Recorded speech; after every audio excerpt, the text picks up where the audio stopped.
Hello friends, आप सभी का अपने एच डी एस ट्यूटोरियल पर स्वागत है।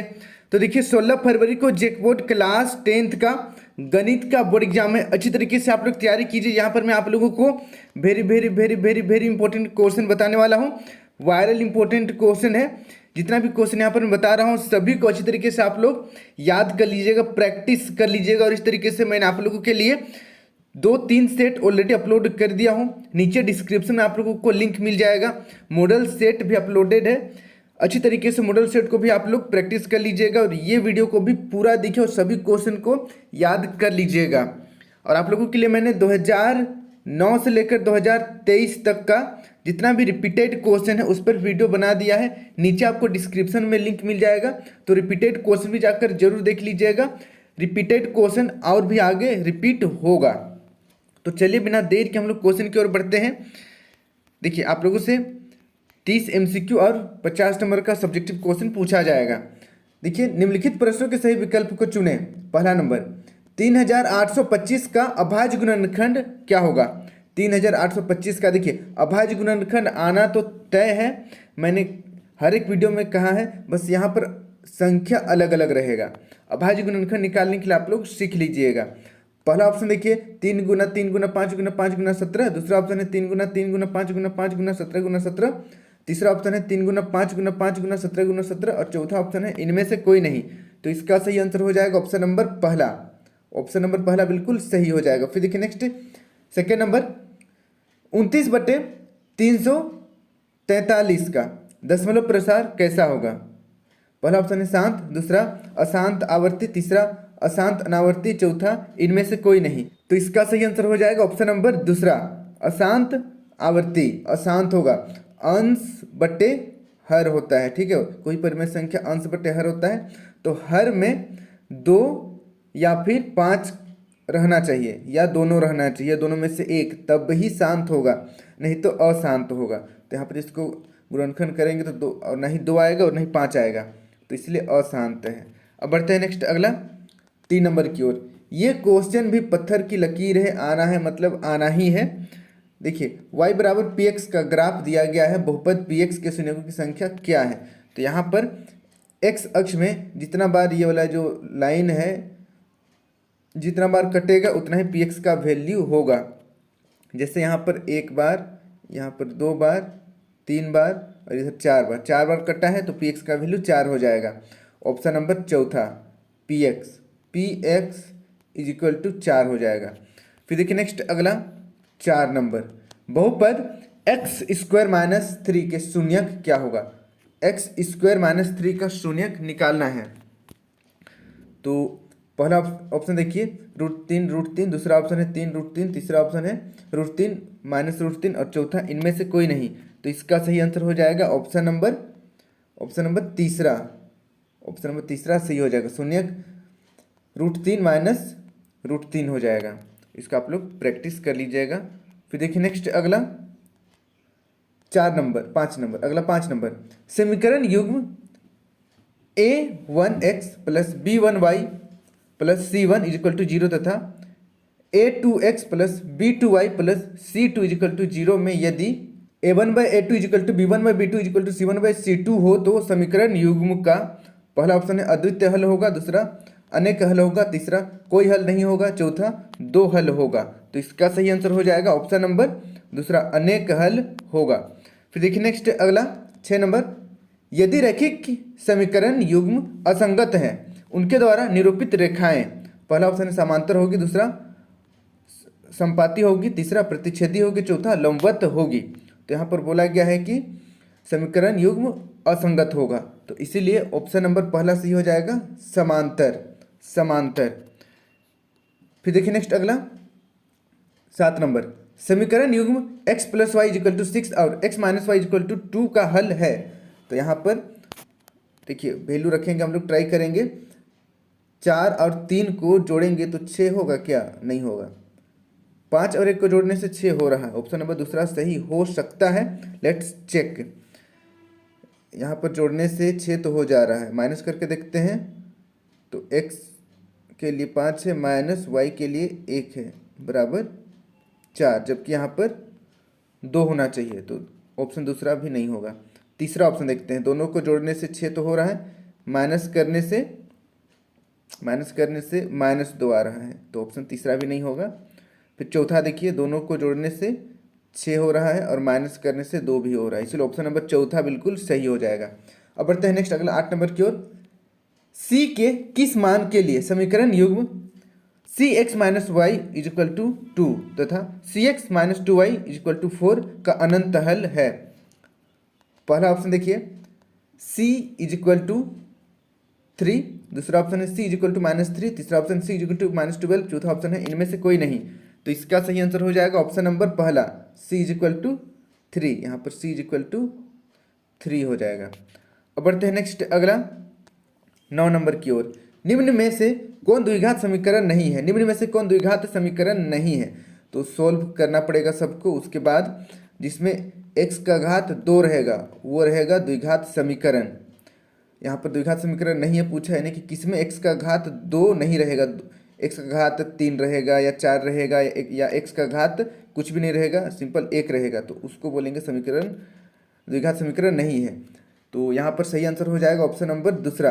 ऑप्शन नंबर दूसरा द्विघात समीकरण नहीं है। x × x + 1 + 8 = x + 2 × x - 2। अब बढ़ते हैं नेक्स्ट अगला 10 नंबर की ओर। 10 नंबर का क्वेश्चन देखिए, द्विघात समीकरण 6x² - x - 2 = 0 के मूलों की प्रकृति होगी। पहला ऑप्शन है वास्तविक तथा समान, दूसरा वास्तविक एवं असमान, तीसरा वास्तविक नहीं और चौथा इनमें से कोई नहीं। तो इसका सही आंसर हो जाएगा ऑप्शन नंबर दूसरा, वास्तविक तथा असमान होगा। यहाँ पर आप d निकालिएगा, d = b² - 4ac निकालिएगा, पता चल जाएगा। फिर देखिए नेक्स्ट अगला 11 नंबर, द्विघात समीकरण kx × x - 2 + 6 = 0 के मूल समान है, तो k का मान क्या होगा? मूल समान होगा यानी कि d का वैल्यू 0 होगा, और असमान है यानी कि d का वैल्यू 0 से बड़ा हो जाएगा।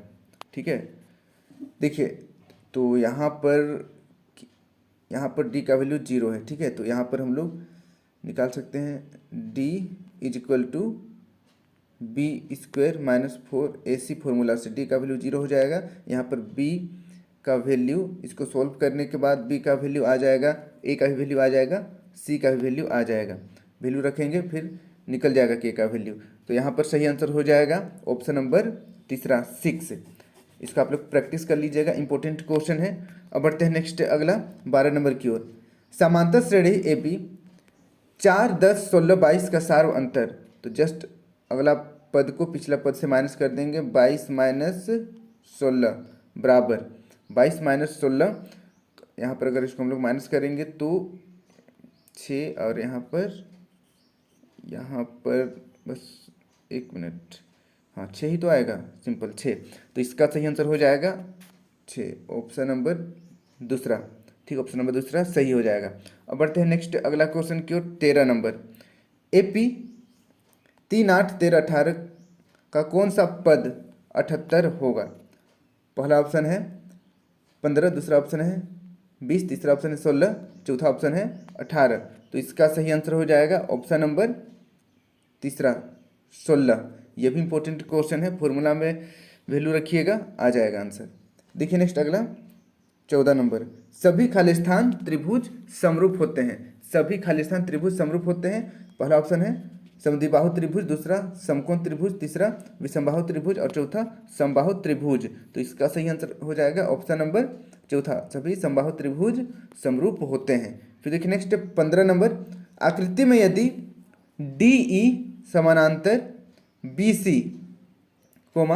BD = 2, AE = 1.5 सेंटीमीटर तथा EC = 3 सेंटीमीटर हो, तो AD का मान क्या होगा? तो यहाँ पर देखिए, ये मैंने आप लोगों को पहले भी बताया था, AD यहाँ पर रेशियो बराबर हो जाता है AD बटे DB = AE बटे ई सी, बस वैल्यू रखेंगे और हम लोगों को एडी निकालना है। एडी की जगह में एडी ही छोड़ देंगे, फिर क्रॉस मल्टीप्लाई करेंगे, आंसर आ जाएगा। पहला ऑप्शन है 2 सेंटीमीटर, दूसरा 5 सेंटीमीटर, तीसरा 3 सेंटीमीटर, चौथा 1 सेंटीमीटर। तो इसका सही आंसर हो जाएगा ऑप्शन नंबर चौथा, 1 सेंटीमीटर इसका सही आंसर हो जाएगा। अब बढ़ते हैं नेक्स्ट अगला 16 नंबर की ओर। दो समरूप त्रिभुजों की भुजाएं 4:9 के अनुपात में है। इन त्रिभुजों के क्षेत्रफलों का अनुपात है। पहला ऑप्शन है 2:3, दूसरा ऑप्शन है 4:9, तीसरा ऑप्शन है 81:16, चौथा ऑप्शन है 16:81। तो इसका सही आंसर हो जाएगा ऑप्शन नंबर चौथा, 16:81। अब बढ़ते हैं नेक्स्ट अगला 17 नंबर की ओर। बिंदु P3,4 की दूरी मूल बिंदु से होगी। पहला ऑप्शन है 1 इकाई, दूसरा 3 इकाई, तीसरा 5 इकाई, चौथा 7 इकाई। तो इसका सही आंसर हो जाएगा ऑप्शन नंबर तीसरा, 5 इकाई। फिर देखिए नेक्स्ट अगला 18 नंबर। बिंदुओं -3, 2 और 7, 6 को जोड़ने वाले रेखाखंड का मध्य बिंदु है। मध्य बिंदु सूत्र से इजिली निकल जाएगा। पहला ऑप्शन है -2, -4, दूसरा -2, 4, तीसरा 4, 2, चौथा 2, 4। तो इसका सही आंसर हो जाएगा ऑप्शन नंबर चौथा, 2, 4। फिर देखिए नेक्स्ट अगला 19 नंबर। यदि A 0, 0, B 4, 0, C 0, 1 तो त्रिभुज ABC का क्षेत्रफल होगा। पहला ऑप्शन है 1, दूसरा ऑप्शन है 2, तीसरा ऑप्शन है 3, चौथा ऑप्शन है 4। तो इसका सही आंसर हो जाएगा ऑप्शन नंबर दूसरा, 4। फिर देखिए नेक्स्ट अगला 20 नंबर। यदि साइन A = 3/5 तो tan A का मान क्या होगा। तो यहाँ पर tan A का मान बताना है। पहला ऑप्शन है 3/4, दूसरा 4/3, तीसरा 4/5, चौथा 5/3। तो इसका सही आंसर हो जाएगा ऑप्शन नंबर पहला, 3/4। फिर देखिए नेक्स्ट अगला 21 नंबर। यदि tan A = √3 तो A का मान क्या होगा। यानी कि tan कितना डिग्री का वैल्यू √3 होता है। तो tan 60 डिग्री का वैल्यू √3 होता है, इसलिए ऑप्शन नंबर तीसरा सही हो जाएगा, 60 डिग्री। अब बढ़ते हैं नेक्स्ट अगला 22 नंबर की ओर। 22 नंबर का क्वेश्चन है tan 26 degree by cot 64 degree का मान क्या होगा। तो इसको सॉल्व करेंगे हम लोग। तो tan 26 डिग्री को हम लोग लिख सकते हैं 90 - 64 बाय यहाँ पर cot 64। और tan 90 - थीटा = होता है cot थीटा। तो यहाँ पर cot 64 बाय cot 64 काट देंगे तो 1 बचेगा। तो इसका सही आंसर हो जाएगा 1, ऑप्शन नंबर दूसरा। अब बढ़ते हैं नेक्स्ट अगला 23 नंबर की ओर। भूमि से 60 मीटर की ऊंचाई पर एक पतंग उड़ रही है। भूमि के साथ डोरी का झुकाव 60 डिग्री है। डोरी की लंबाई क्या होगी। पहला ऑप्शन है 10√3, दूसरा ऑप्शन है 15√3 मीटर, तीसरा ऑप्शन है 20√3 मीटर, चौथा ऑप्शन है 40√3 मीटर। तो इसका सही आंसर हो जाएगा ऑप्शन नंबर चौथा, 40√3 मीटर। इसका आप लोग प्रैक्टिस कर लीजिएगा। फिर देखिए नेक्स्ट 24 नंबर। वृत्त को 2 बिंदुओं पर प्रतिच्छेद करने वाली रेखा को क्या कहते हैं। पहला ऑप्शन स्पर्श रेखा, दूसरा छेदक रेखा, तीसरा 1 एवं 2 दोनों, और चौथा इनमें से कोई नहीं। तो इसका सही आंसर हो जाएगा ऑप्शन नंबर दूसरा, छेदक रेखा। फिर देखिए नेक्स्ट अगला 25 नंबर। एक बिंदु Q से एक वृत्त पर स्पर्श रेखा की लंबाई 24 सेंटीमीटर तथा Q की केंद्र से दूरी 25 सेंटीमीटर। तो वृत्त की त्रिज्या क्या होगी। पहला ऑप्शन है 7 सेंटीमीटर, दूसरा 12 सेंटीमीटर, तीसरा 15 सेंटीमीटर, चौथा 24.5 सेंटीमीटर। तो इसका सही आंसर हो जाएगा ऑप्शन नंबर पहला, 7 सेंटीमीटर। अब बढ़ते हैं नेक्स्ट अगला 26 नंबर की ओर। 7 सेंटीमीटर त्रिज्या वाले वृत्त की परिधि, 7 सेंटीमीटर त्रिज्या वाले वृत्त की परिधि। तो वृत्त की परिधि होता है 2πr। वैल्यू मतलब फॉर्मूला में वैल्यू लिखिएगा, इजीली आंसर आ जाएगा। 22 सेंटीमीटर, 44 सेंटीमीटर, 33 सेंटीमीटर, 154 सेंटीमीटर। तो इसका सही आंसर हो जाएगा ऑप्शन नंबर दूसरा, 44 सेंटीमीटर। फिर देखिए नेक्स्ट 27 नंबर। यदि 7 सेंटीमीटर त्रिज्या वाले वृत्त के लघु वृत्तखंड का क्षेत्रफल 14 सेंटीमीटर स्क्वायर हो तो दीर्घ वृत्तखंड का क्षेत्रफल क्या होगा। पहला ऑप्शन है 140 सेंटीमीटर स्क्वायर, दूसरा 150 सेंटीमीटर स्क्वायर, तीसरा 125 सेंटीमीटर स्क्वायर, चौथा 200 सेंटीमीटर स्क्वायर। तो इसका सही आंसर हो जाएगा ऑप्शन नंबर पहला, 140 सेंटीमीटर स्क्वायर। फिर देखिए नेक्स्ट अगला 28 नंबर 10 मीटर गुना 5 मीटर विमामों वाले एक कमरे में रखे जा सकने वाले लंबे डंडे की लंबाई क्या होगी। यानी किस तरीके से एक रूम है और यहाँ पर हम लोगों को इसका विकर्ण निकालना है। विकर्ण इस कोना से लेकर इस कोना तक सबसे लंबा डंडा हम लोग रख सकते हैं, तो इसका विकर्ण क्या होगा। देखिए 15 मीटर, 16 मीटर, 10 मीटर या 12 मीटर। तो इसका सही आंसर हो जाएगा ऑप्शन नंबर पहला 15 मीटर। इसका आप लोग प्रैक्टिस कर लीजिएगा, इंपॉर्टेंट क्वेश्चन है। अब बढ़ते हैं नेक्स्ट अगला क्वेश्चन की ओर। 29 नंबर का क्वेश्चन है, निम्न किस प्रकार का तोरण है। यहाँ पर जो तोरण दिया हुआ है वो किस प्रकार का तोरण है बताना है। तो पहला ऑप्शन है कम प्रकार का, दूसरा अधिक प्रकार का, तीसरा ए और बी दोनों, चौथा इनमें से कोई नहीं। तो इसका सही आंसर हो जाएगा ऑप्शन नंबर पहला कम प्रकार का। इसका आप लोग प्रैक्टिस कर लीजिएगा, याद कर लीजिएगा। फिर देखिए नेक्स्ट अगला 23 नंबर, किसी घटना ई के लिए पीई प्लस पीई नहीं का मान क्या होगा। पीई प्लस पीई नहीं का मान क्या होगा। पहला ऑप्शन है 1, दूसरा ऑप्शन है 1.5, तीसरा ऑप्शन है 0, चौथा ऑप्शन है 2। तो इसका सही आंसर हो जाएगा ऑप्शन नंबर पहला 1 होगा। इसका आप लोग प्रैक्टिस कर लीजिएगा, इंपॉर्टेंट है। पी और पीई नहीं की प्रायिकता हमेशा 1 होता है। अब बढ़ते हैं नेक्स्ट सब्जेक्टिव क्वेश्चन की ओर। अच्छी तरीके से सभी सब्जेक्टिव क्वेश्चन को आप लोग प्रैक्टिस कर लीजिएगा। यहाँ पर देखिए 2 नंबरी क्वेश्चन, टोटल 8 क्वेश्चन रहेगा, उसमें से कोई 6 प्रश्नों का हल करना है। सोशल साइंस में काफ़ी सारे बच्चों ने ऐसा किया है कि 8 का 8 प्रश्न को सॉल्व कर दिया और टेंशन में जी रहे हैं कि क्या होगा, नंबर कट जाएगा क्या। तो नंबर तो नहीं कटेगा, लेकिन आपका समय बर्बाद होगा। एग्जाम में सिर्फ 6 प्रश्न ही चेक होगा, ठीक है। पहला 6 प्रश्न ही चेक होगा आप लोगों का, अगर आप 8 का 8 बनाए हैं तो। बट ये बेवकूफ़ी है, 8 का 8 सॉल्व करना है, सिर्फ 6 सॉल्व करना है आप लोगों को। 31 नंबर का क्वेश्चन देखिए, संख्याओं 6 और 20 के अभाज्य गुणनखंडन विधि से एचसीएफ और एलसीएम ज्ञात करें। हल 6 का अभाज्य गुणनखंड 2 गुना 3, 20 का अभाज्य गुणनखंड 2 गुना 2 गुना 5। इसको हम लोग लिख सकते हैं 2 का स्क्वायर गुना 5।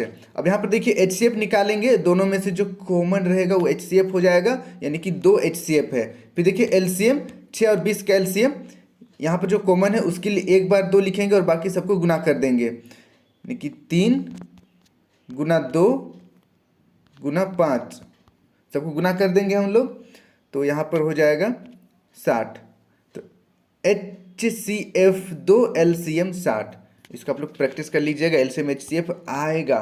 बच्चों वाला क्वेश्चन है, आप बचपन से सीख रहे हैं, प्रैक्टिस बस कर लीजिएगा, इजीली आपको 2 नंबर मिल जाएगा। फिर देखिए नेक्स्ट 32 नंबर, वह द्विघात बहुपद ज्ञात करें जिसके शून्यकों का योग और गुणनफल क्रमशः 4 और 1 है। तो देखिए ये वाला जो प्रोसेस है इसको छोड़ दीजिए, मैं आपको इजी वाला प्रोसेस बता रहा हूँ। यहाँ पर देखिए फॉर्मूला है, फॉर्मूला आपको याद करना पड़ेगा। द्विघात समीकरण निकालने का वो है x square minus alpha plus beta x plus alpha into beta. इसको बस याद कर लीजिएगा, बन जाएगा।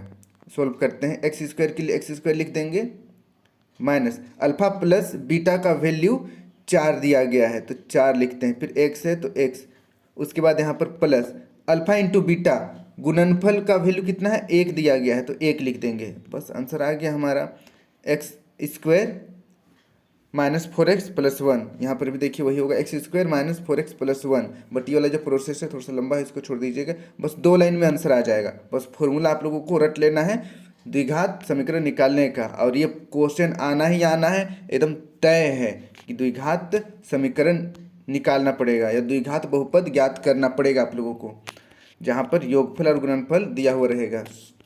देखिए नेक्स्ट अगला अथवा में क्वेश्चन रहेगा, विभाजन एल्गोरिथ्म का प्रयोग करके px is equal to 2x square plus 3x plus 1 को gx x प्लस 2 से भाग देने पर भागफल तथा शेषफल ज्ञात करें। तो ये क्वेश्चन भी काफ़ी ज़्यादा इंपॉर्टेंट है। देखिए या तो आप द्विघात बहुपद निकालने सीख जाइएगा या फिर नीचे ये वाला भाग सीख लीजिएगा, दोनों में से एक आपको सीखना पड़ेगा, क्योंकि दोनों में से एक ही आपको सॉल्व करना है। और दोनों ही आएगा एग्जाम में, दोनों में से एक ही आपको एकदम अच्छी तरीके से रट लेना है। हल देखिए, x+2 से भाग देंगे, x+2 से भाग देंगे 2x² प्लस 3x प्लस 1 को। तो यहाँ पर x को किससे गुना करेंगे तो 2x² हो जाएगा, तो 2x से गुना करेंगे तो 2x² हो जाएगा। फिर 2 को भी हम लोग 2x से गुना करेंगे तो 4x हो जाएगा। अब साइन बदलेंगे, माइनस माइनस हो जाएगा तो ये कट जाएगा पूरा, और यहाँ पर माइनस करेंगे तो -x हो जाएगा। अब +1 को उतार देंगे। अब देखिए x को किससे गुना करेंगे कि -x होगा, तो सिंपली -1 से गुना करेंगे तो -x हो जाएगा। उसके बाद 2 को -x से गुना करेंगे तो -2 हो जाएगा। अब यहाँ पर साइन को बदलेंगे तो x कट जाएगा, और यहाँ पर 1 जोड़ 2 3 हो जाएगा, तो यहाँ पर 3। अतः देखिए, अतः भागफल 2x - 1 और शेषफल 3, ये वाला जो है आपका भागफल है, और नीचे ये शेषफल है, इतना लिख लीजिएगा। फिर देखिए नेक्स्ट अगला 33 नंबर, ABC एक समद्विबाहु समकोण त्रिभुज है, समद्विबाहु भी है और समकोण त्रिभुज भी है, जिसका कोण C समकोण है। सिद्ध करें कि AB² = 2AC²। तो देखिए दिया है ABC एक समद्विबाहु त्रिभुज है जिसका कोण C बराबर 90 डिग्री है तथा AC बराबर BC है, क्योंकि समद्विबाहु त्रिभुज है। सिद्ध करना है AB² = 2AC²। तो यहाँ पर देखिए पाइथागोरस थ्योरम से इजीली प्रूव हो जाएगा। समकोण त्रिभुज में पाइथागोरस थ्योरम ही लगाना है। AB² = AC² plus BC²। यहाँ पर कर्ण स्क्वायर = आधार स्क्वायर जोड़ लंब स्क्वायर। अब यहाँ पर क्योंकि BC और AC बराबर है तो हम लोग BC के जगह पे AC लिख सकते हैं। तो AB² = AC² plus AC² 2AC² हो जाएगा। तो यहाँ पर 2AC², बस प्रूव्ड हो गया। सिंपल है, बहुत ईजी है। आप एक बार इसको बनाइएगा तो इजीली आपको याद हो जाएगा। फिर देखिए 34 नंबर का क्वेश्चन है, y का वह मान ज्ञात करें जिसके लिए बिंदु P 2, -3 और Q 10, y के बीच की दूरी 10 मात्रक है। तो यहाँ पर देखिए दूरी 10 मात्रक दिया हुआ है, दूरी सूत्र लगाएंगे, वैल्यू 10 रख देंगे। तो देखिए माना दिए गए बिंदु P 2, -3 और Q 10 y है। दूरी सूत्र देखिए, दूरी सूत्र √(x2 - x1) का whole square plus y2 - y1 का होल स्क्वायर। यहाँ देखिए दूरी PQ का वैल्यू 10 दिया हुआ है, बस यहाँ पर हम लोग वैल्यू रख देंगे और इसको सॉल्व करेंगे।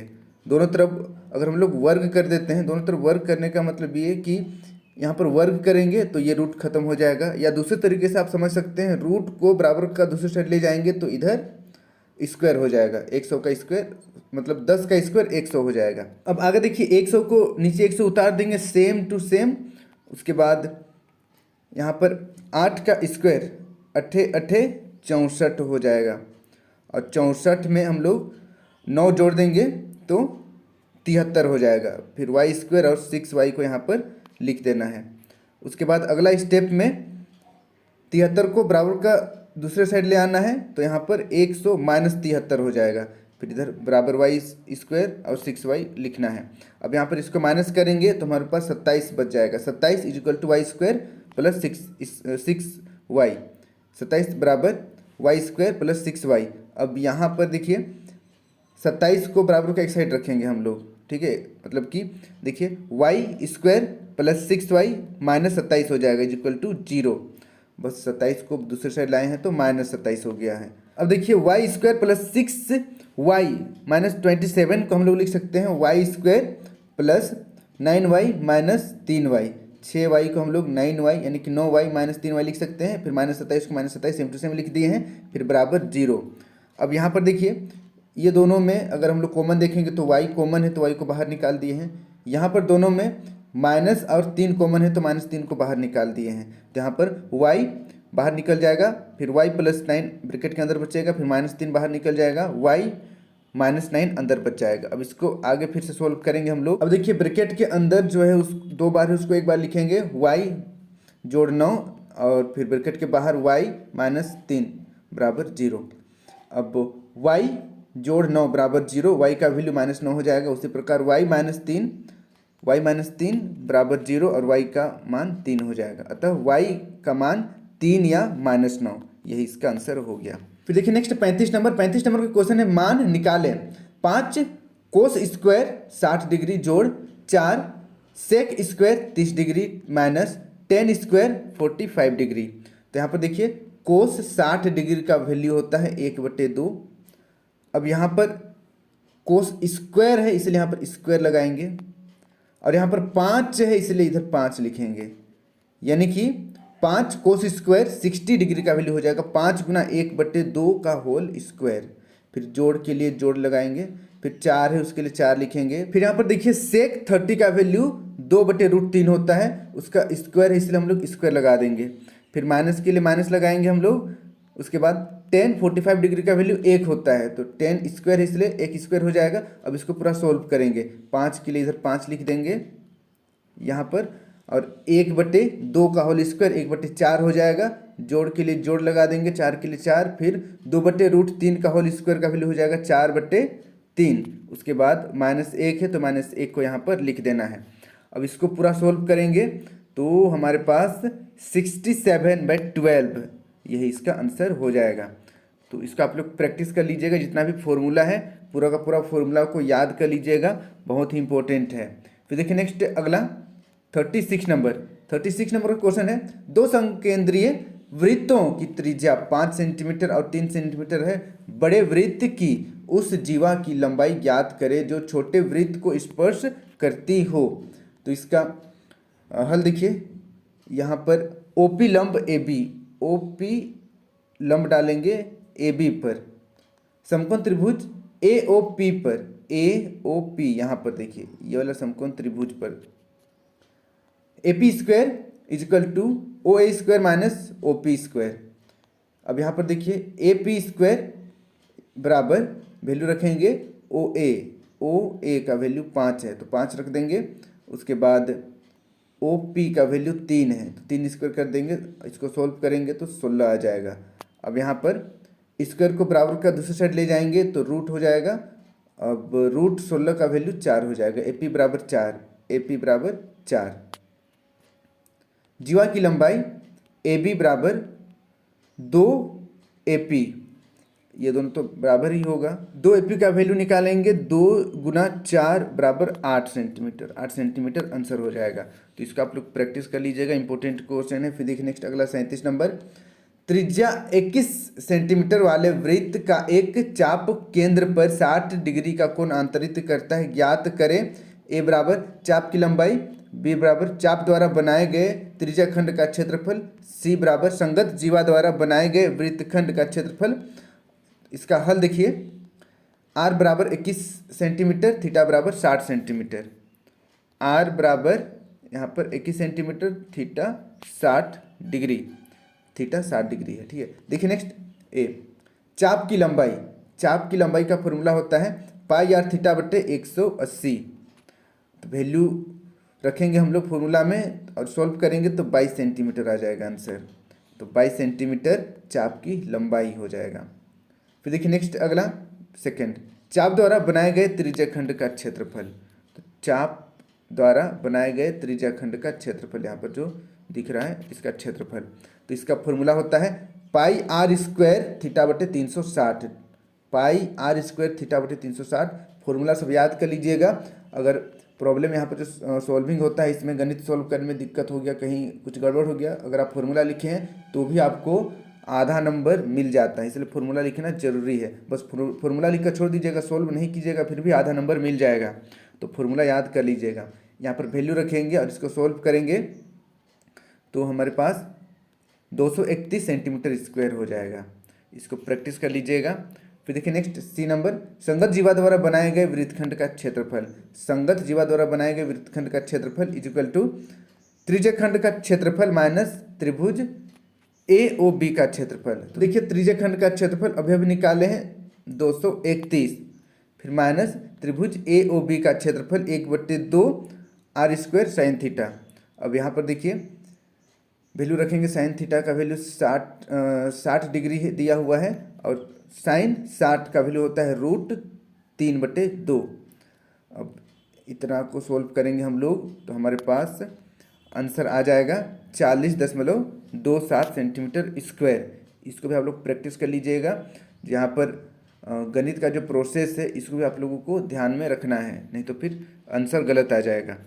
देखिए नेक्स्ट अगला 38 नंबर, अच्छी प्रकार से फेंटे गई 52 पत्तों की एक गड्डी में से एक पत्ता निकाला जाता है। इसकी प्रायिकता परिकलन करें कि वह पत्ता एक इक्का हो, दूसरा एक इक्का नहीं हो। तो देखिए हल, पहला नंबर, एक गड्डी में 4 इक्के होते हैं। अब देखिए अनुकूल परिणामों की संख्या 4 है, अनुकूल परिणामों की संख्या 4 क्योंकि इक्का 4 है। फिर देखिए कुल संभव परिणामों की संख्या 52 है, तो यहाँ पर हम लोग 4/52 लिख देंगे और इसको काट देंगे तो 1/13 आ जाएगा। तो इस तरीके से अतः P इक्का यानी कि इक्का की प्रायिकता बराबर 4/52 बराबर 1/13, ये इसका आंसर हो गया। फिर देखिए नेक्स्ट बी नंबर, अनुकूल परिणामों की संख्या 52 - 4 बराबर 48। तो यहाँ पर देखिए कुल संभव परिणामों की संख्या 52, अतः P इक्का नहीं की प्रायिकता 48/52 सॉल्व करेंगे तो 12/13 हो जाएगा। तो 12/13 यही इसका आंसर हो गया। फिर देखिए नेक्स्ट अगला, निम्नलिखित में से किन्हीं 6 प्रश्नों के उत्तर दें। तो यहाँ पर देखिए, यहाँ पर भी 8 प्रश्न दिया हुआ रहेगा, इसमें से कोई 6 ही आप लोगों को सॉल्व करना है और हर एक क्वेश्चन 3 नंबर का है। देखिए नेक्स्ट 39 नंबर, सिद्ध करें कि 7√5 एक अपरिमेय संख्या है। तो इसका उत्तर देखिए, माना 7√5 एक परिमेय संख्या है, मान लेते हैं परिमेय संख्या है। तो यहाँ पर देखिए परिमेय संख्या है तो a/b हम लोग लिख सकते हैं बटे के तौर पर, और यहाँ पर √5 बराबर 7 को दूसरे साइड ले आएंगे तो a/7b हो जाएगा। चूंकि 7a और b पूर्णांक है अतः a/7b एक परिमेय संख्या होगी, इसीलिए √5 भी एक परिमेय संख्या होगी। परंतु इससे इस तथ्य का विरोधाभास प्राप्त होता है कि √5 एक अपरिमेय संख्या है, अतः 7√5 एक अपरिमेय संख्या है। तो इसको आप लोग प्रैक्टिस कर लीजिएगा, सेम टू सेम जैसे मैंने यहाँ पर लिखा हुआ है सेम टू सेम लिख लीजिएगा, पूरा नंबर मिल जाएगा। अब बढ़ते हैं नेक्स्ट अगला क्वेश्चन की ओर, अथवा में है क्वेश्चन। देखिए, दर्शाएं कि एक धनात्मक विषम पूर्णांक 4q+1 या 4q+3 के रूप का होता है जहाँ q एक पूर्णांक है। तो यहाँ पर देखिए, माना भागफल बराबर a, भाजक बराबर b और b का वैल्यू 4 दिया गया है, भागफल बराबर q तथा शेषफल बराबर 4। अब देखिए, जहाँ 0 से बड़ा होगा r, ठीक है, यानी कि शेषफल, और 4 से छोटा होगा शेषफल। शेषफल क्या क्या हो सकता है, 0, 1, 2, 3, ओके, क्योंकि यहाँ पर भाजक 4 है तो शेषफल 4 से छोटा ही होगा। विभाजन एल्गोरिथम द्वारा भाज्य बराबर भाजक गुना भागफल जोड़ शेषफल, इसको शॉर्ट में हम लोग लिखते हैं a = bq+r।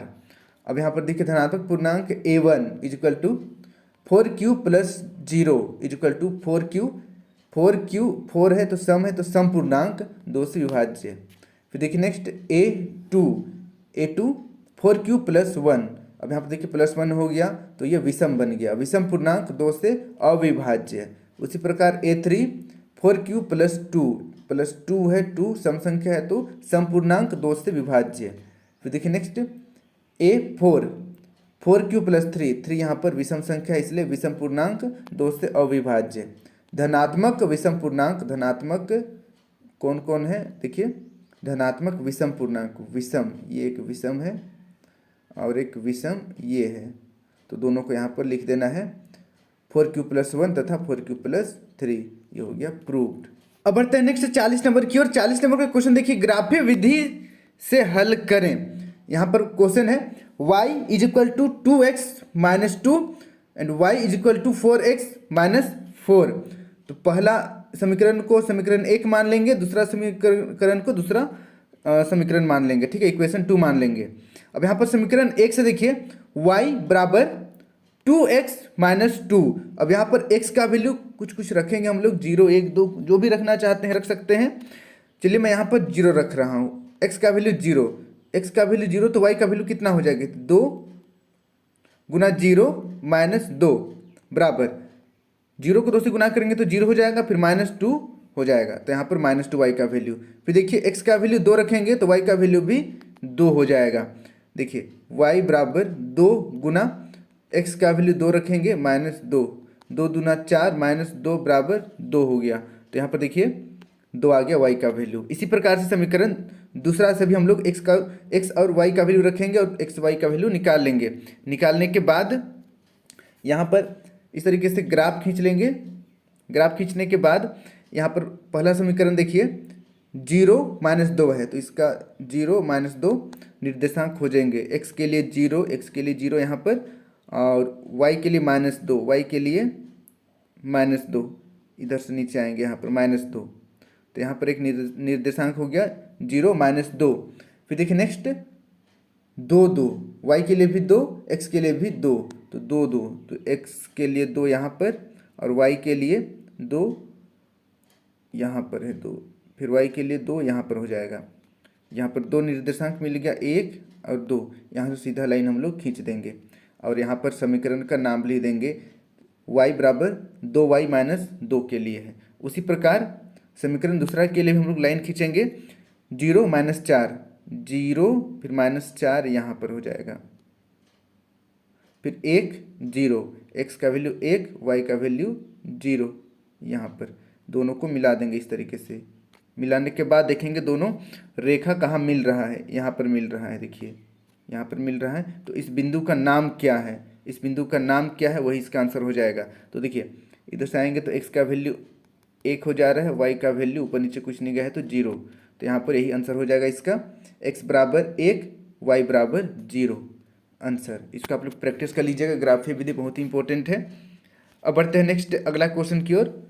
41 नंबर AP, देखिए AP 3 15 27 39 का कौन सा पद उसके 54वें पद से 132 अधिक होगा। तो इसका हल देखिए a बराबर 3 है, d बराबर अगला पद में पिछला पद माइनस करेंगे तो 12 आ जाएगा। अब देखिए a 54 बराबर a प्लस, यहाँ पर फॉर्मूला में लिख दे रहा हूँ, फॉर्मूला लिखा हुआ नहीं है, फॉर्मूला भी लिखना जरूरी है। देखिए an बराबर a plus n - 1 into D होता है फॉर्मूला, इसका आप लोग याद कर लीजिएगा, फॉर्मूला लिखना जरूरी है।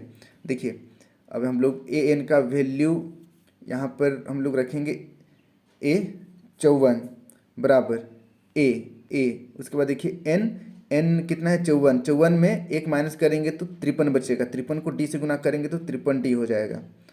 अब यहाँ पर वैल्यू रखेंगे, a का वैल्यू 3 है और 54 में 1 माइनस किए 53 हुआ है, 53 गुना d का वैल्यू 12 है, 12 से गुना कर देंगे और a 54 का वैल्यू आ जाएगा 639।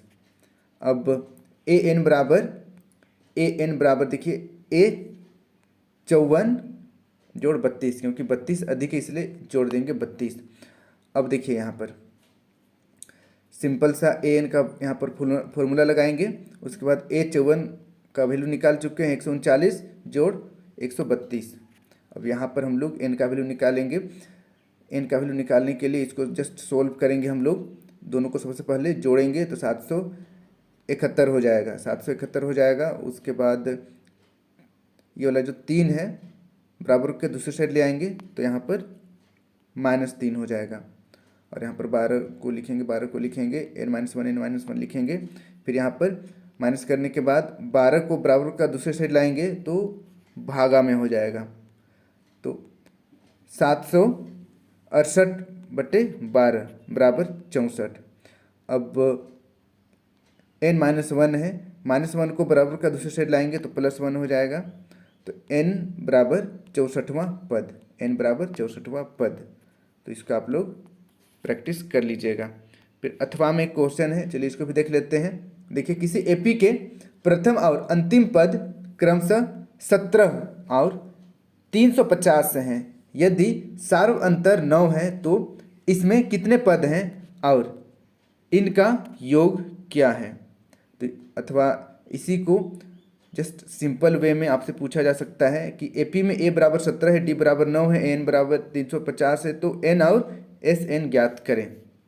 तो तो देखिए यहाँ a बराबर 17 और l यानी कि an बराबर 350।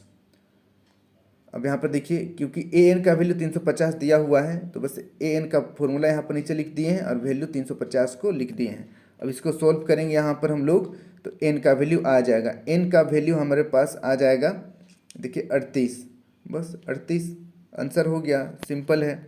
अब यहाँ पर एस एन का वैल्यू निकालेंगे, एस एन का हम लोग फॉर्मूला लगाएंगे n-1 इंटू ए प्लस एल। n 38 है बाय 2, ए का वैल्यू 17 है, एल का वैल्यू 350 है, वैल्यू रख दिए। अब इसको सॉल्व करेंगे तो देखिए एस 38 का वैल्यू आ जाएगा 6973। इसको भी आप लोग प्रैक्टिस कर लीजिएगा, मैथ बनाना पड़ेगा, मैथ को बनाइएगा, जितना बनाइएगा उतना ही ज़्यादा अच्छा रहेगा। 42 नंबर देखिए, बिंदुओं 5, -6 और -1, -4 को जोड़ने वाले रेखाखंड को y अक्ष किस अनुपात में विभाजित करती है? इस प्रतिच्छेद बिंदु के निर्देशांक भी ज्ञात करें। तो इसका हल देखिए, माना कि y अक्ष पर बिंदु के निर्देशांक 0y है। अब यहाँ पर देखिए ये है आपका p और ये 0y है x अक्ष पर बिंदु। विभाजन सूत्र का फॉर्मूला होता है x = m2 × x2 plus m2 × x1/m1 plus m2। अब यहाँ पर देखिए x का वैल्यू यहाँ पर 0 है तो 0 रखेंगे, वैल्यू पुट करेंगे सब तरफ हम लोग वैल्यू पुट करेंगे तो यहाँ पर x2 का वैल्यू -1 है, x1 का वैल्यू 5 है, x1 का वैल्यू 5, m1 m2 नहीं है, अभी हम लोग उसको छोड़ देते हैं। अब यहाँ पर देखिए m1 प्लस m2 बराबर का दूसरे साइड आकर 0 से गुना हो जाएगा और पूरा का पूरा 0 हो जाएगा, यानी कि ये ख़त्म हो जाएगा। अब यहाँ पर बच गया है m1 इंटू -1 को गुना करेंगे तो -m1 हो जाएगा, फिर m2 को 5 से गुना करेंगे तो 5m2 बराबर 0 हो जाएगा। अब यहाँ पर रेशियो निकालेंगे m1 m2 का, m2 को बराबर का दूसरे साइड लाएंगे तो m1/m2 हो जाएगा और इधर 5 बचेगा, 5 के नीचे 1 है। तो इस तरीके से देखिए सीधा सीधा m1 बराबर 5, m2 बराबर 1 और इसको हम लोग निकालेंगे, अतः अभिष्ट अनुपात 5:1 है। अब y बराबर देखिए y बराबर सेम जहाँ जहाँ x था वहाँ वहाँ y रखेंगे और y का वैल्यू आ जाएगा -13/3। अतः प्रतिच्छेद बिंदु के निर्देशांक 0 और फिर -13/3, यही इसका आंसर हो गया। इसका आप लोग प्रैक्टिस कर लीजिएगा। अब बढ़ते हैं नेक्स्ट अगला 43 नंबर की ओर। k का मान ज्ञात करें यदि बिंदु a 7-2, b 5-1 और c 3 के संरेखी है, यानी कि एक ही में सब है, ठीक है, एक ही लाइन में सब कुछ है, तीनों पॉइंट एक ही लाइन में है। तो यहाँ पर देखिए हल, माना कि दिए गए बिंदु a 7-2, b 5-1 और c 3 के हैं। चूँकि तीनों बिंदु संरेखी है तो त्रिभुज का क्षेत्रफल 0 हो जाएगा। इस तरीके से है तो यहाँ पर त्रिभुज तो बन ही नहीं रहा है तो 0 ही होगा त्रिभुज का क्षेत्रफल। तो त्रिभुज का क्षेत्रफल का फॉर्मूला इसको आप लोग याद कर लीजिएगा, बहुत ज़्यादा इंपॉर्टेंट है। 1/2 x1 × y2 - y3 फिर x2 y3 - y1 फिर x3 y1 - y2। इसको इस तरीके से याद कीजिएगा। यहाँ पर देखिए x1 x2 x3 हो गया। उसके बाद यहाँ पर देखिए 23 31 12, सिंपल याद कर लीजिएगा 23, यहाँ पर देखिए 31, यहाँ पर 12 और y आप लोग इतना तो कर ही सकते हैं। फिर 1/2 इसको भी आप लोग याद रख लीजिएगा, ठीक है। इसको 2-3 बार लिखिएगा, इंपॉर्टेंट है। अगर नीचे सॉल्व करने में कुछ गलत भी हो जाता है फिर भी फॉर्मूला आप सही लिखे हैं तो आधा नंबर आराम से मिल जाएगा। देखिए यहाँ पर वैल्यू रखेंगे और वैल्यू को सॉल्व करेंगे तो k का वैल्यू इजीली निकल जाएगा 8/2 बराबर 4, 8/2 बराबर 4, तो k का वैल्यू 4 हो गया। अब बढ़ते हैं नेक्स्ट अगला 44 नंबर। सिद्ध करें कि एक जोड़ सेक ए बराबर sin² 1 - cos a। तो इसको सिद्ध करना है, RHS से सिद्ध करते हैं हम लोग। sin² 1 - cos²। तो देखिए sin² को हम लोग कोस के फॉर्म में लिख सकते हैं 1 माइनस कोस स्क्वायर। अब यहाँ पर नीचे 1 माइनस कोस है तो इसको 1 माइनस कोस लिख देंगे। अब यहाँ पर देखिए सेम लिखा हुआ है वही sine square A is equal to 1 minus cos square A. ये सब फॉर्मूला को आप लोगों को याद कर लेना है। अब यहाँ पर देखिए 1 का स्क्वायर हम लोग लिख सकते हैं इसको, ठीक है। तो यहाँ पर ए स्क्वायर माइनस बी स्क्वायर वाला फॉर्मूला बन गया, तो इसको लिख सकते हैं ए माइनस बी इंटू ए प्लस बी। तो यहाँ पर लिखा हुआ है 1 minus cos square into 1 plus cos square. अब यहाँ पर 1 माइनस कोस ए और 1 माइनस कोस ए कट जाएगा, तो हमारे पास बचेगा 1 प्लस कोस ए, 1 प्लस कोस ए। तो कोस ए का वैल्यू, कोस ए को हम लोग लिख सकते हैं 1/sec ए। ये सब इन्वर्स है, इसको आप लोगों को याद कर लेना है। तो 1 के लिए 1 लिख दिए, कोस के लिए 1/sec ए लिख देंगे। अब यहाँ पर भिन्न का जोड़ कर देंगे, बटे 1 है, भिन्न का जोड़ कर देंगे तो 1 प्लस sec a आ जाएगा। LHS से प्रूव हो गया। इसका आप लोग प्रैक्टिस कर लीजिएगा। अब हम लोग बढ़ते हैं अगला क्वेश्चन की ओर। अगला देखिए 45 नंबर का क्वेश्चन है 3 सेंटीमीटर त्रिज्या का एक वृत्त खींचे। तो सबसे पहले 3 सेंटीमीटर, यहाँ पर 3 सेंटीमीटर का एक वृत्त खींचना है। खींच लिए। इसके किसी बढ़ाए गए व्यास पर केंद्र से 7 सेंटीमीटर की दूरी पर स्थित दो बिंदु P और Q लें। इन दोनों बिंदुओं से स्पष्ट रेखाएं खींचे। तो यहाँ पर देखिए सबसे पहले 3 सेंटीमीटर लेना है त्रिज्या और एक वृत्त बनाना है। वृत्त बनाने के बाद वृत्त का व्यास बना लेना है। व्यास को आगे बढ़ाना है 7 सेंटीमीटर तक, यहाँ से यहाँ तक, कलर चेंज कर दो समझ में आएगा, यहाँ से यहाँ तक 7 सेंटीमीटर। उसी प्रकार यहाँ से लेकर यहाँ तक भी 7 सेंटीमीटर है। P और Q बनाने के बाद यहाँ से P और Q से स्पष्ट रेखा बनाना है।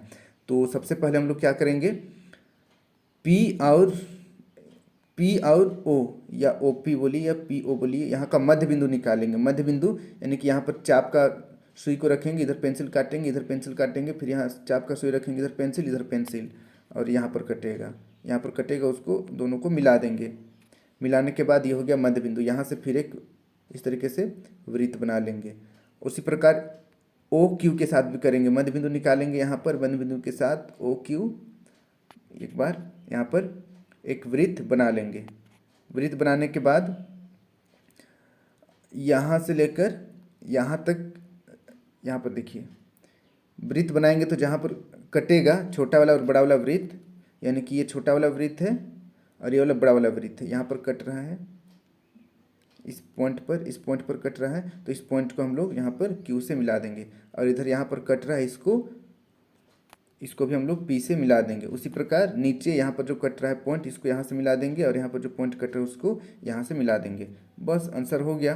और ये जो बड़ा वाला वृत्त आप देख रहे हैं, ये वृत्त बस यहाँ पर केंद्र पर रखकर 7 सेंटीमीटर त्रिज्या लेकर एक वृत्त बनाया गया है, ताकि हम लोग P और Q पॉइंट को निकाल सकें। ठीक है, तो इसको आप लोग ड्रॉ कर लीजिएगा। ये भी इम्पोर्टेंट है, इस तरीके से रचना करने के लिए आता है एग्जाम में। अब देखिए 46 नंबर, आकृति में OACB केंद्र O और त्रिज्या 3.5 सेंटीमीटर वाले एक वृत्त का चतुर्थांश है। यदि OD बराबर 2 सेंटीमीटर तो निम्नलिखित के क्षेत्रफल ज्ञात करें। पहला है चतुर्थांश OACB और दूसरा छायांकित भाग का क्षेत्रफल।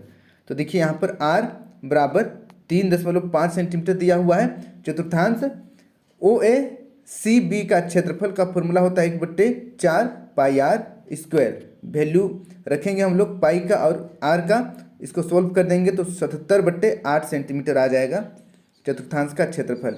अब देखिए त्रिभुज OAD का क्षेत्रफल। अब यहाँ पर हम लोग छायांकित भाग का क्षेत्रफल निकालेंगे इसका। तो इसके लिए क्या करेंगे, हम लोग वृत्त का चतुर्थांश का क्षेत्रफल में त्रिभुज का क्षेत्रफल को माइनस कर देंगे। तो इसलिए हम लोग इसको निकाल रहे हैं त्रिभुज BOD का क्षेत्रफल। 1/2 गुनी आधार गुनी ऊंचाई हो जाएगा, वैल्यू रखेंगे तो 7/2 आ जाएगा। अब यहाँ पर देखिए छायांकित भाग का क्षेत्रफल, चतुर्थांश का क्षेत्रफल माइनस त्रिभुज का क्षेत्रफल, इसको सोल्व करेंगे तो 6.125 सेंटीमीटर स्क्वायर आ जाएगा। इसको आप लोग प्रैक्टिस कर लीजिएगा। फिर देखिए नेक्स्ट अगला निम्नलिखित में से किन्हीं 4 प्रश्नों के उत्तर दें। तो ये 5 नंबरी है, अच्छी तरीके से इसको बनाइएगा। देखिए 5 नंबरी में पहला जो क्वेश्चन है वो सेम यही आएगा, सेम टू सेम यही आएगा, बस यहाँ पर थोड़ा सा नंबरिंग में अंतर रहेगा। इसको आप लोग बार बार प्रैक्टिस कर लीजिएगा। द्विघात समीकरण 4x² + 4 √3x + 3 = 0 का विविक्तर मूलों की प्रकृति और द्विघात सूत्र का उपयोग करके मूल ज्ञात करें। तो देखिए यहाँ a = 4, b = 4√3 और c = 3 है। तो यहाँ पर d सबसे पहले निकालेंगे, मूलों की प्रकृति पता चल जाएगा। d = b² - 4ac = यहाँ पर b का स्क्वायर यानी कि 4√3 का होल स्क्वायर हो जाएगा, माइनस 4 के लिए 4, a के लिए 4 है, फिर c के लिए 3 है, गुना कर देंगे सबको। तो यहाँ पर देखिए 48 - 48 = 0, यानी कि d का वैल्यू 0 आ चुका है। तो यहाँ पर मूल जो है वो समान होगा। देखिए यहाँ पर द्विघात सूत्र से, द्विघात सूत्र वाला फॉर्मूला यहाँ पर अप्लाई करेंगे हम लोग। x = -b ± √d, यहाँ पर b² - 4ac को d लिख सकते हैं शॉर्ट में, जिसे यहाँ पर लिखा गया है।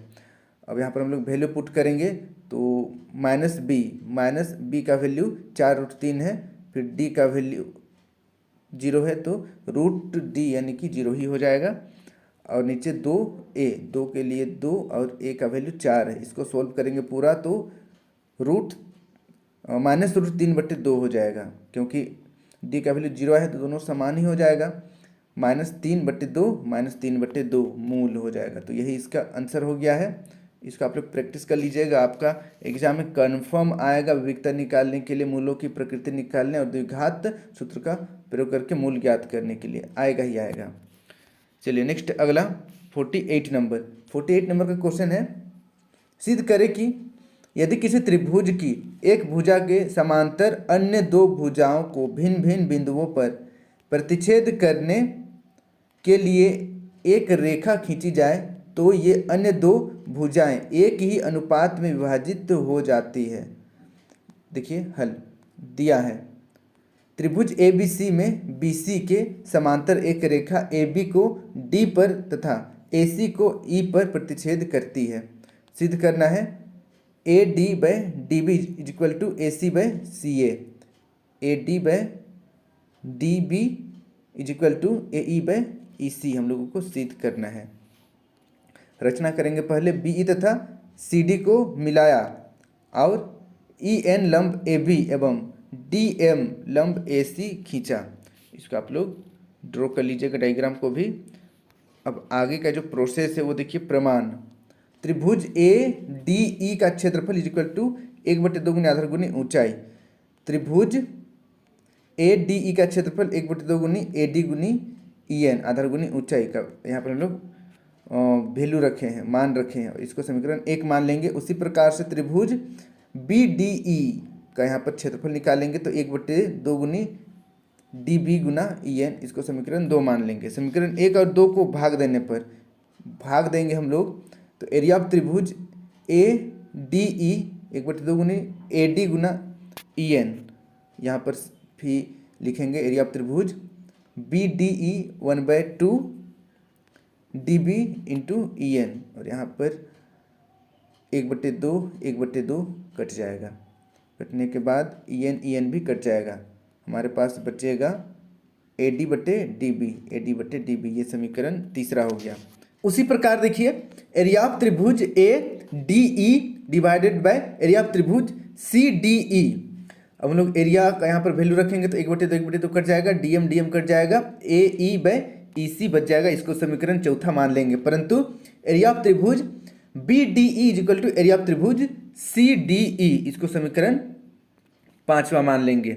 अब देखिए, क्योंकि त्रिभुज ADE और CDE एक ही आधार DE तथा समांतर रेखाओं BC और DE के बीच बने 2 त्रिभुज हैं, अतः AD/DB = AE/EC समीकरण 3, 4 और 5 से प्रूव्ड हो गया। तो इसको हम लोग प्रैक्टिस कर लीजिएगा, इंपॉर्टेंट क्वेश्चन है। अब बढ़ते हैं नेक्स्ट 49 नंबर की ओर। 49 नंबर का क्वेश्चन है, आंधी आने से एक पेड़ टूट जाता है और टूटा हुआ भाग इस तरह मुड़ जाता है कि पेड़ का शिखर जमीन को छूने लगता है और इसके साथ 30 डिग्री का कोण बनाता है। पेड़ के पाद बिंदु की दूरी जहाँ पेड़ का शिखर जमीन को छूता है 8 मीटर है। पेड़ की ऊंचाई ज्ञात करें। पेड़ की ऊंचाई ज्ञात करना है। पेड़ इस तरीके से था, यहाँ से टूटकर गिर गया, गिरने के बाद इस तरीके से पेड़ झुक गया है और यहाँ पर पेड़ का जो जड़, यहाँ पर जो पाद है वहाँ से पेड़ का जो आखिरी छोर जहाँ गिरा है वहाँ का लंबाई 8 मीटर है। तो हम लोग को पेड़ का ऊंचाई ज्ञात करना है। देखिए, माना पेड़ की ऊंचाई BD, यहाँ पर देखिए माना पेड़ की ऊंचाई BD, AD बराबर AC, AD बराबर AC, क्योंकि जितना ऊपर था उतना ही यहाँ से झुका है तो दोनों बराबर हो जाएगा। देखिए, समकोण त्रिभुज ABC में, समकोण त्रिभुज ABC में AB बटे BC is equal to tan 30 degree.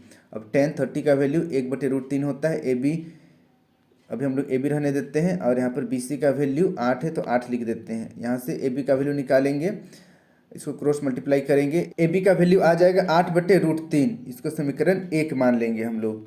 उसके बाद पुनः BC बटे AC is equal to cos 30 degree. अब कोस 30 डिग्री का वैल्यू √3/2 होता है और BC का वैल्यू 8 है। AC के लिए AC रहने देते हैं, AC का क्रॉस मल्टीप्लाई करके AC का वैल्यू निकालेंगे तो 16/√3 आ जाएगा AC का वैल्यू। इसको समीकरण 2 मान लेते हैं। अब आगे देखिए, अतः पेड़ की ऊंचाई AB जोड़ AD बराबर AB जोड़ AC। अब यहाँ पर वैल्यू रखेंगे, वैल्यू रखने के बाद सॉल्व कर देंगे तो 8√3 आंसर आ जाएगा। पेड़ की ऊंचाई 8√3। इसको आप लोग प्रैक्टिस कर लीजिएगा। अब बढ़ते हैं नेक्स्ट अगला 50 नंबर की ओर। 50 नंबर का क्वेश्चन है, एक कलमदान घनाभ के आकार की एक लकड़ी से बना है। इसमें कलम रखने के लिए 4 शंक्वाकार गड्ढे बने हुए हैं। घनाभ की विमाएँ 15 सेंटीमीटर, 10 सेंटीमीटर और 3.5 सेंटीमीटर है। प्रत्येक गड्ढे की त्रिज्या 0.5 सेंटीमीटर है और गहराई 1.4 सेंटीमीटर। पूरे कलमदान में लकड़ी का आयतन ज्ञात करें। तो यहाँ पर लकड़ी का आयतन ज्ञात करना है। यहाँ पर जितना लकड़ी है बस उतना ही का आयतन ज्ञात करना है। तो देखिए, पूरे कलमदान में लकड़ी का आयतन, घनाभ का आयतन माइनस 4 शंकु का आयतन। तो यहाँ पर 4 शंकु आकार गड्ढा है उसको माइनस कर देंगे तो यहाँ पर जो लकड़ी का आयतन है वो इजीली मिल जाएगा।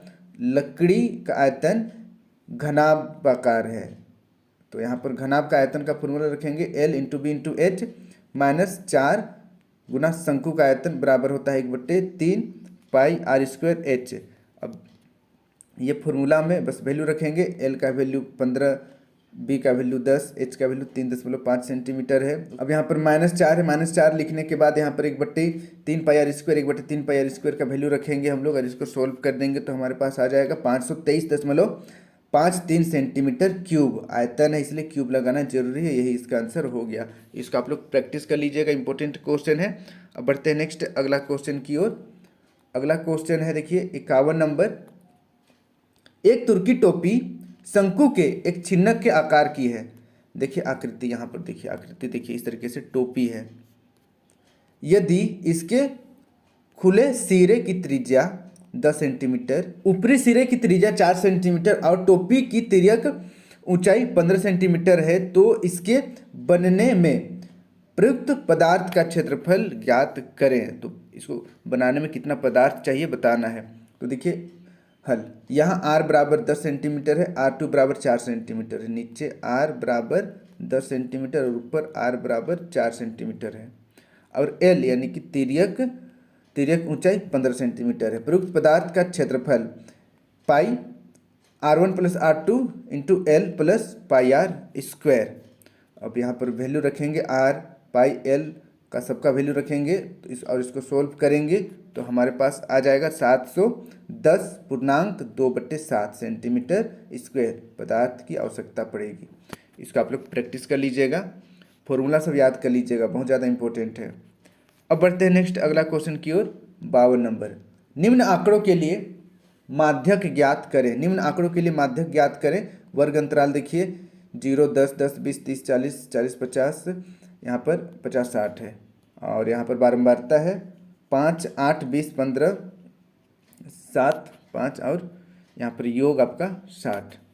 अब यहाँ पर देखिए वर्ग अंतराल को यहाँ पर लिख देंगे सेम टू सेम, बारंबारता को लिख देंगे, फिर संचयी बारंबारता निकालेंगे। संचयी बारंबारता कैसे निकालते हैं? सबसे पहले 5 को यहाँ पर लिखते हैं। देखिए संचयी बारंबारता 5 को लिखते हैं, फिर 5 में 8 जोड़ देते हैं, जितना होता है उसको यहाँ पर लिखते हैं। फिर 13 हो गया, 13 में फिर से 20 जोड़ देंगे, 13 में 20 जोड़ेंगे तो 33 होगा, 33 को फिर से यहाँ पर लिख देंगे। फिर 33 में फिर से 15 जोड़ेंगे तो 48 हो जाएगा, 48 को यहाँ पर लिखेंगे। फिर 48 में फिर से 7 जोड़ देंगे तो 55 हो जाएगा, 55 को यहाँ पर लिखेंगे। फिर 55 में फिर से 5 जोड़ देंगे तो 60 हो जाएगा, 60 को यहाँ पर लिखेंगे। आई होप आप समझ गए होंगे संचयी बारंबारता कैसे निकालते हैं। उसके बाद देखिए बारंबारता का यहाँ पर योग निकाल देना है 60 और इसको n मानते हैं, n। अब यहाँ पर देखिए हम लोगों को इसका माध्यक निकालना है तो n बराबर 60 हो जाएगा और n/2 बराबर 30 हो जाएगा। अब देखिए माध्यक वर्ग पहचानना है। माध्यक वर्ग कैसे पहचानेंगे? बारंबारता में देखेंगे कि सबसे बड़ा नंबर कौन सा है। सबसे बड़ा नंबर है 20, 20 के सीधा वाला हो जाएगा माध्यक वर्ग, 20 के सीधा वाला हो जाएगा माध्यक वर्ग। ठीक है, यहाँ पर देखिए 20, 30 माध्यक वर्ग हो गया। अब L माध्यक वर्ग में जो लो नंबर रहेगा, जो छोटा नंबर रहेगा, L मतलब लोएस्ट नंबर, तो 20 और 30 में लोएस्ट कौन है? 20 है, तो L बराबर 20 हो जाएगा।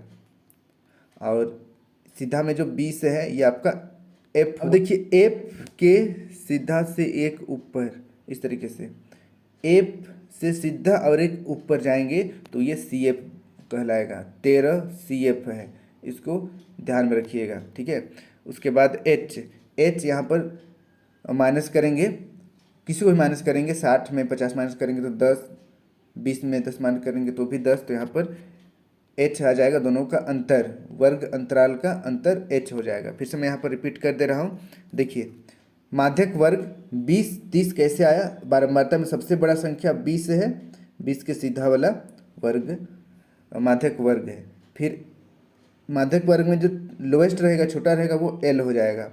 और यहाँ पर बारंबारता में सबसे बड़ा है वही आपका F हो जाएगा। और F के सीधा से एक ऊपर ये आपका CF हो जाएगा, यानी कि 13 CF हो जाएगा। अब हम लोग फॉर्मूला लगाते हैं, माध्यक बराबर L plus 1/2 minus CF/F into H। Value रखेंगे, L का वैल्यू 20 है, n/2 का 30 है, CF का 13 है और यहाँ पर F का 20 है, गुना H का वैल्यू 10 है। इसको सॉल्व करेंगे तो 28.5 माध्यक का आंसर आ जाएगा। तो ये क्वेश्चन काफ़ी ज़्यादा इंपॉर्टेंट है। 52 नंबर में आप लोगों से माध्यक, बहुलक या माध्य पूछा जाएगा। तीनों को अच्छी तरीके से आप लोग प्रैक्टिस कर लीजिएगा।